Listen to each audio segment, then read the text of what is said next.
Olá, queridos irmãos, que sejam de paz os nossos pensamentos e os nossos sentimentos. Estamos aqui reunidos dos dois lados da vida para o nosso Evangelho no Lar Online do Grupo Espírita Paulo de Tarso. Hoje nós vamos estudar o capítulo 16, que tem por título Não se pode servir a Deus e a Mamon. Estamos nas instruções dos Espíritos, intitulada inicialmente A Verdadeira Propriedade.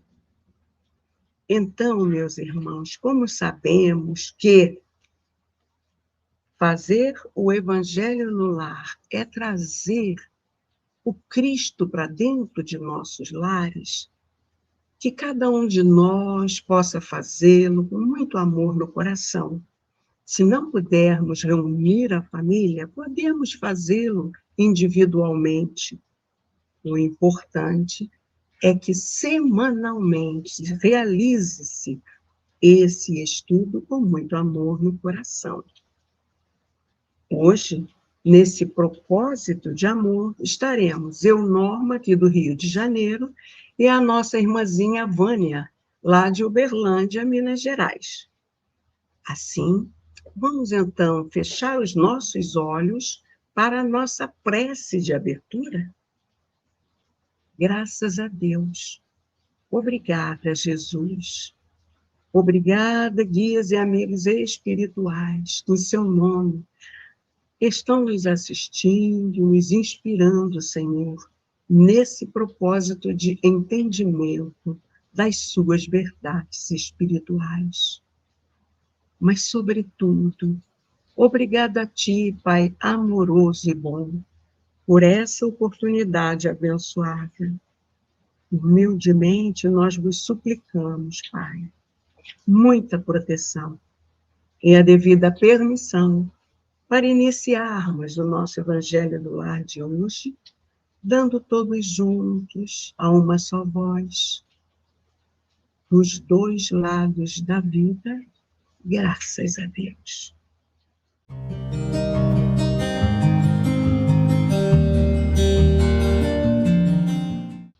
E assim, iniciando a leitura desse item 9, que nos foi trazido pelo Espírito Pascal, em Genebra, em 1860, diz ele assim: o homem não possui de seu senão o que pode levar deste mundo. O que encontra ao chegar e o que deixa ao partir, goza durante sua permanência na terra. Mas uma vez que é forçado a abandoná-lo, dele não tem senão o gozo e não a posse real. Que possui ele, pois? Nada daquilo que é para uso do corpo. Tudo o que é de uso da alma. A inteligência, os conhecimentos, as qualidades morais. Eis o que traz e o que leva. O que não está no poder de ninguém lhe tirar. O que lhe servirá mais ainda no outro mundo do que neste. Dele depende ser mais rico em sua partida do que em sua chegada. Porque daquilo que tiver adquirido em bem, depende sua posição futura. Vamos parar aqui para refletir um pouco? Bom, tudo, meus irmãos, tudo que o homem encontra ao chegar, não é? E deixa ao partir daqui da terra, as riquezas, os títulos, os bens materiais, não é? Tudo isso pertence a Deus. Sendo o homem apenas um administrador temporário. Tudo o que pertence ao uso do corpo e ao mundo material, então é deixado para trás. Só levamos o que amealhamos aonde? Em nossa alma. Assim, o que é que nós levamos, meus irmãos? A inteligência, os conhecimentos, as qualidades morais e o bem realizado. Só possuímos, de fato, o que ninguém pode nos tirar. Ou seja, nosso nível evolutivo, sabedoria e amor. Emmanuel, numa psicografia de Chico Xavier, lá no Caminho, Verdade e Vida, na lição 135, intitulada O Ouro Intransferível, ele vai nos dizer: para que o homem se enriqueça, deve adquirir o ouro provado no fogo. Fortuna essa que procede das mãos generosas do Altíssimo. O que é esse ouro provado no fogo, meus irmãos? São todas as batalhas que travamos para a superação das dificuldades da vida com esforço e dignidade.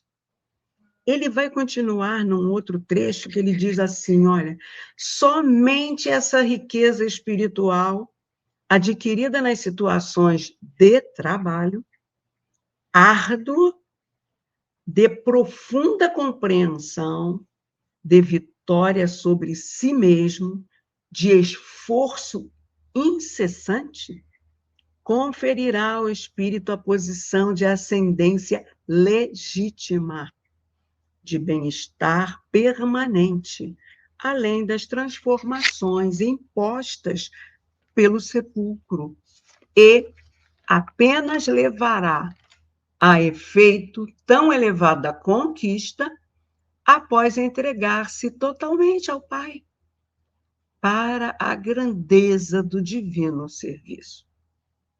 Então, essa é a riqueza moral, o ouro intransferível, não é verdade? Vamos continuar ao texto de Emmanuel.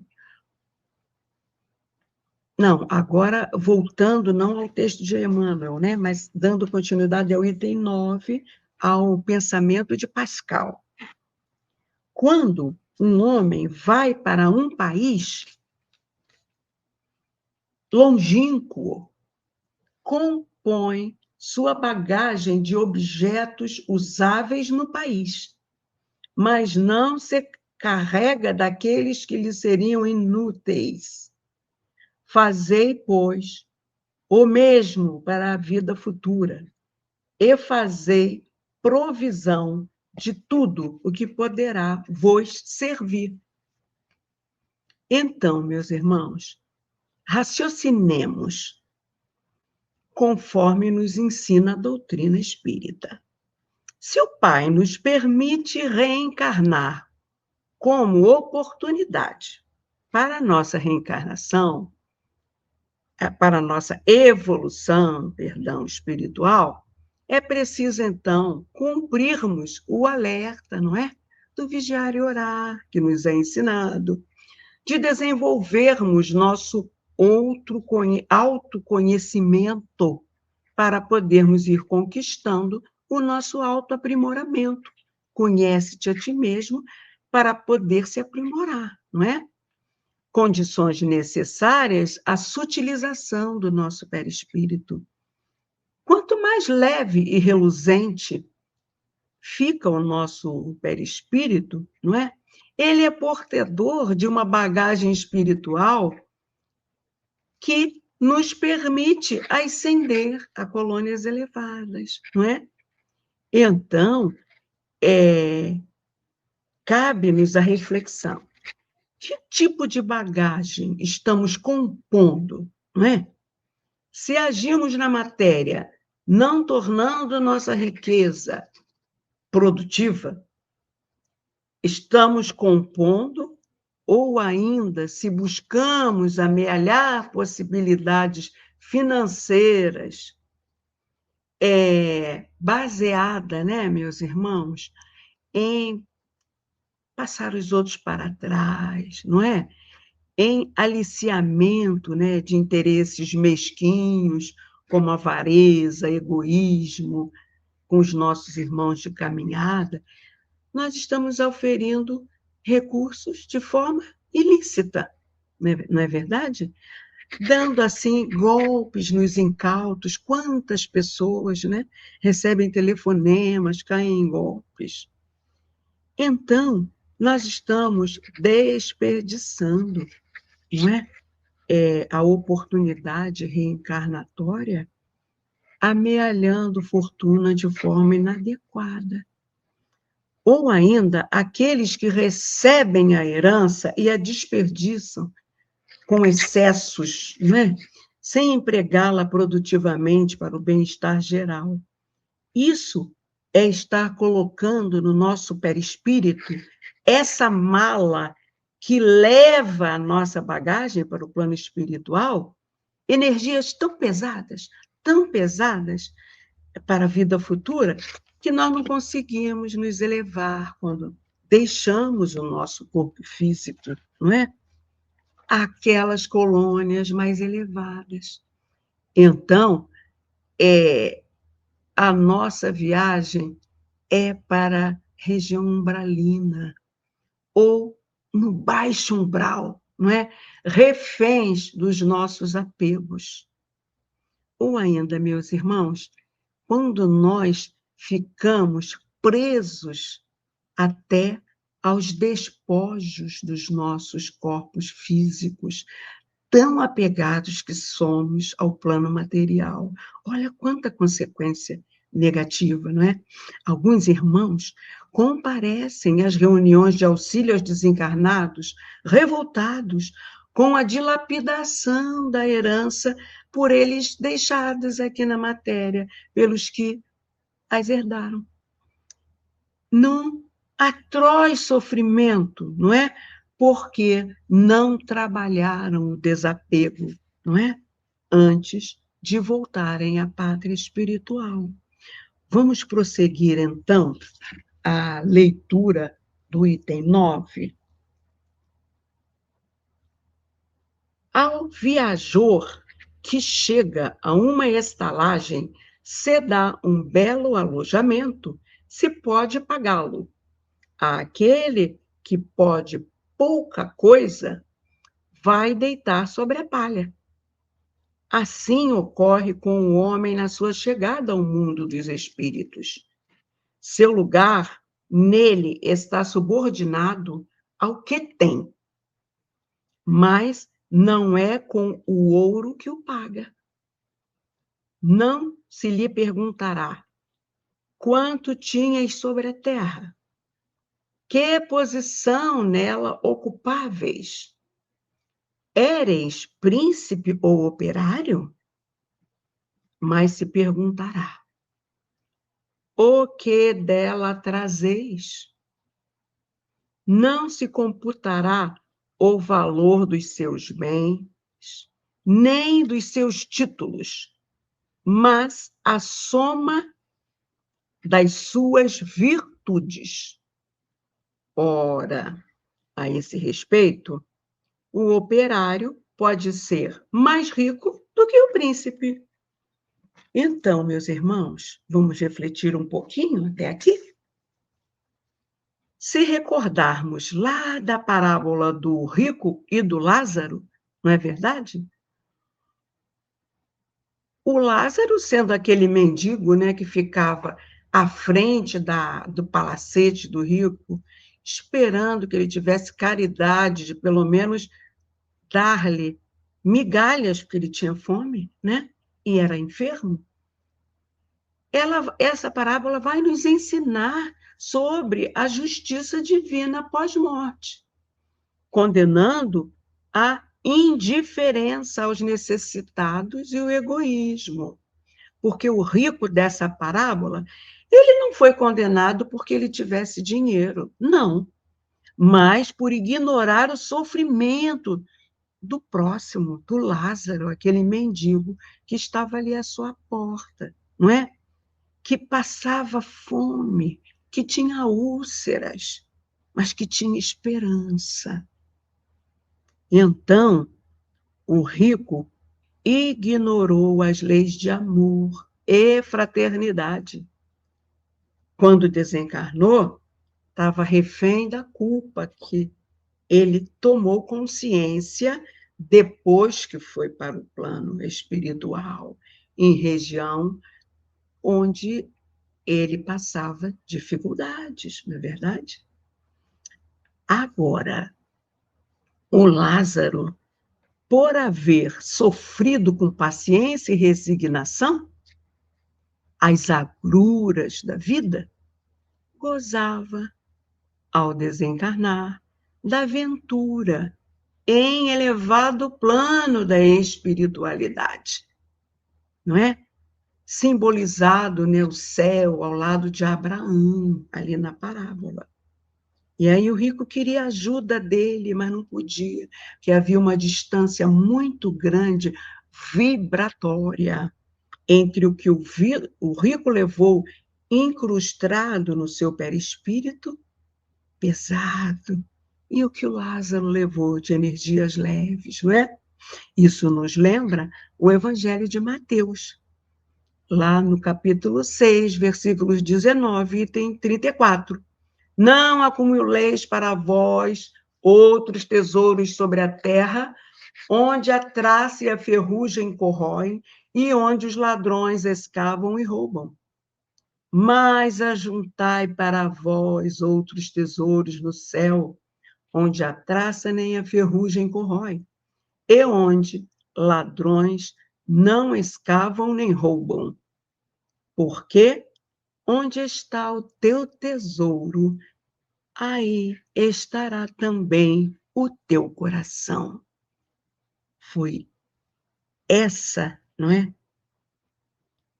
bondade que o Lázaro teve, resignação, que fez com que o coraçãozinho dele vibrasse, não é?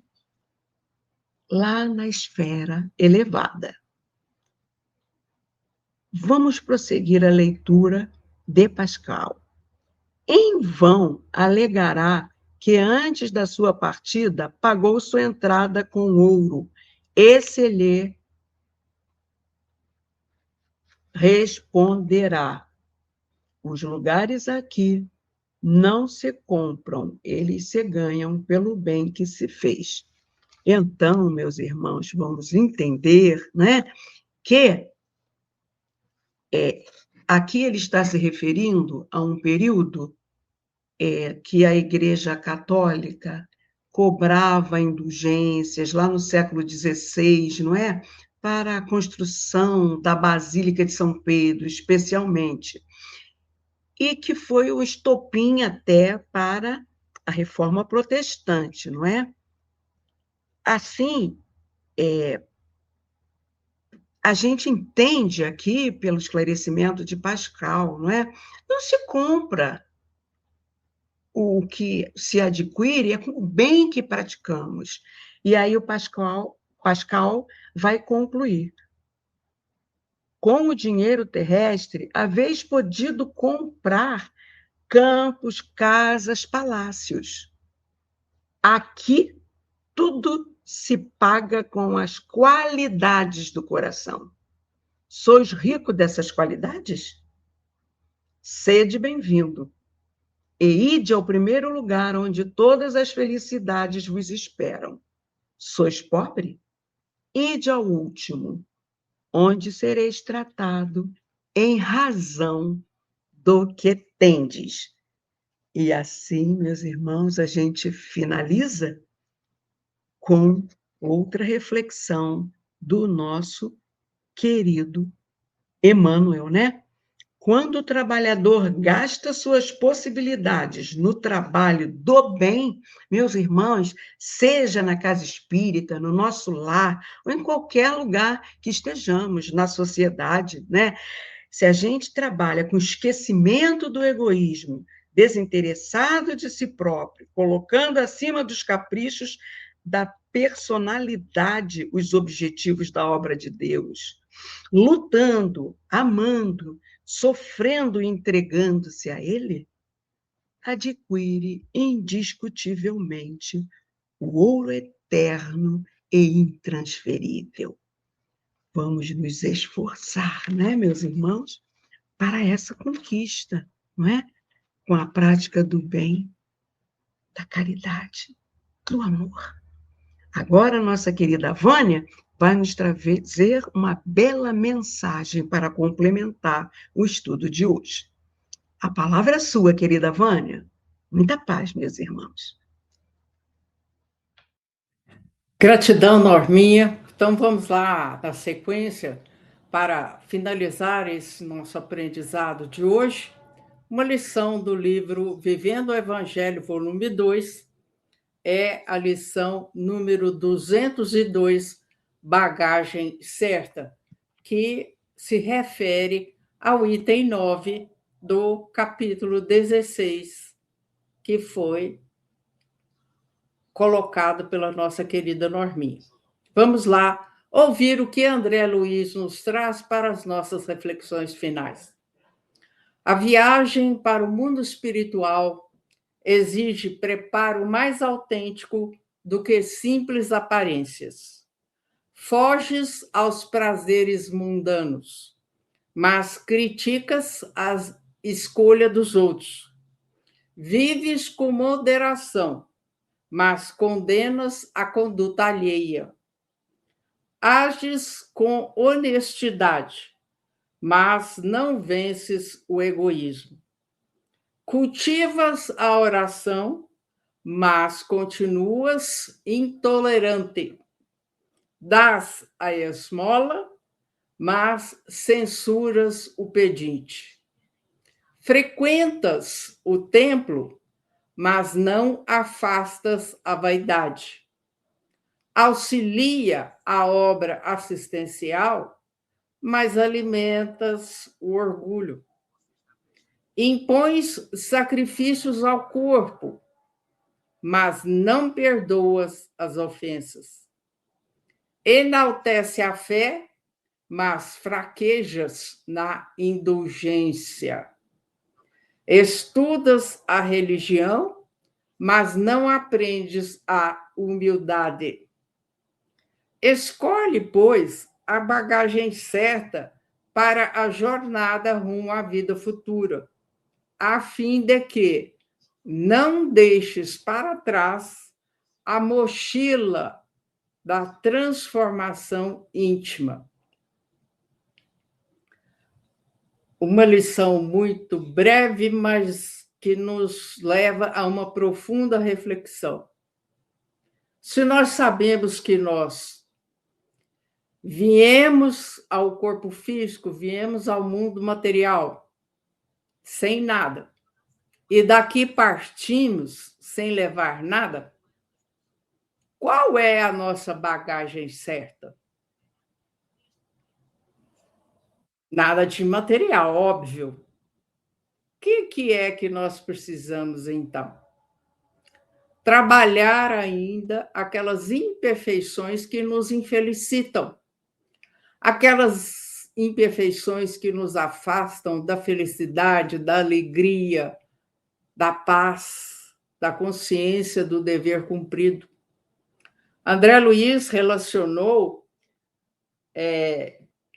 crítica, condenação, egoísmo, intolerância, censura, vaidade, orgulho, ofensa, falta de indulgência, quer dizer, do perdão das faltas alheias, né?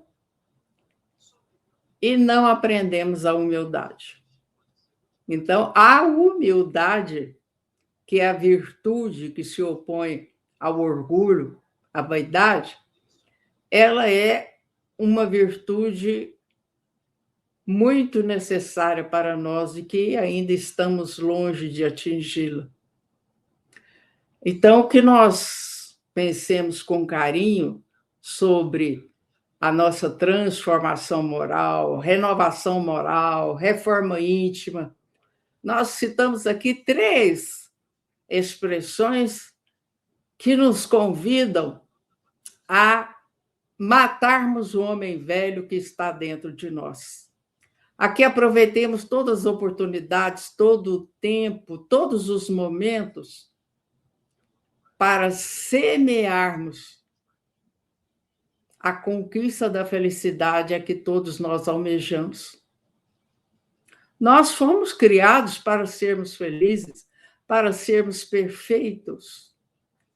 Mas conforme nós vimos no encontro anterior,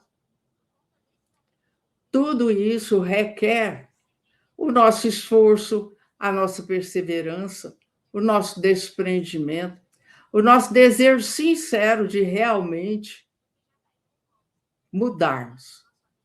Não mudarmos na aparência, não mudarmos para satisfazer os outros, mas mudarmos por nós mesmos, para que nós sintamos mais de perto a presença de Jesus e de Deus em nossas vidas. Somente quando nós formos conquistando os valores morais e espirituais, é que nós vamos nos aproximar deles. É claro que podemos até obter algumas vitórias, não? Como fugir aos prazeres mundanos, viver com moderação, agir com honestidade, orar, né? Frequentar o templo. São atitudes positivas que muito nos auxiliam, mas só elas não bastam. É preciso mais. Quando nós dizemos que não podemos sacrificar o corpo, sim, não podemos e nem devemos, porque isso nos acarreta consequências seríssimas. O que nós devemos fazer? Sacrificar as nossas imperfeições, sacrificar o nosso orgulho, a nossa arrogância, a nossa maledicência, a nossa intolerância, a nossa impaciência, a nossa falta de amor. O apelo está feito há mais de 2000 anos. E o Espiritismo vem reforçar esse apelo, esse convite. Porque já o dissemos aqui, nós somos os arquitetos do nosso destino. Então, nos esforcemos para que esse destino seja colorido com as luzes da alegria, da paz, do otimismo, da fé, da esperança e da confiança em Deus. Pensemos nisso. Agora, caros irmãos, companheiros, internautas, nós vamos pedir a magnetização das águas, que é o momento em que nós pedimos sejam colocados os medicamentos que nós não vemos, mas dos quais necessitamos. Os medicamentos trazidos dos laboratórios divinos. Vamos lá? Pensar em Jesus, cada um com sua água, que deve ser tomada 3 vezes ao dia, numa quantidade equivalente a uma pequena xícara de café. Jesus, mestre e médico de nossas almas. Aqui nos encontramos para esse momento em que pedimos, Senhor, sejam colocados os medicamentos de que nós necessitamos por nós mesmos, em que colocamos as mãos sobre o recipiente, a garrafa, ou nós pedimos a Deus, através dos espíritos magnetizadores, que eles coloquem os medicamentos para nos fortalecer a calma, para nos favorecer com o sono tranquilo e reparador, para que nós nos recordemos de que esses medicamentos os médicos da Terra não conhecem. E nós pedimos para que eles fortaleçam não só a saúde física, mas também a saúde psíquica, emocional e espiritual.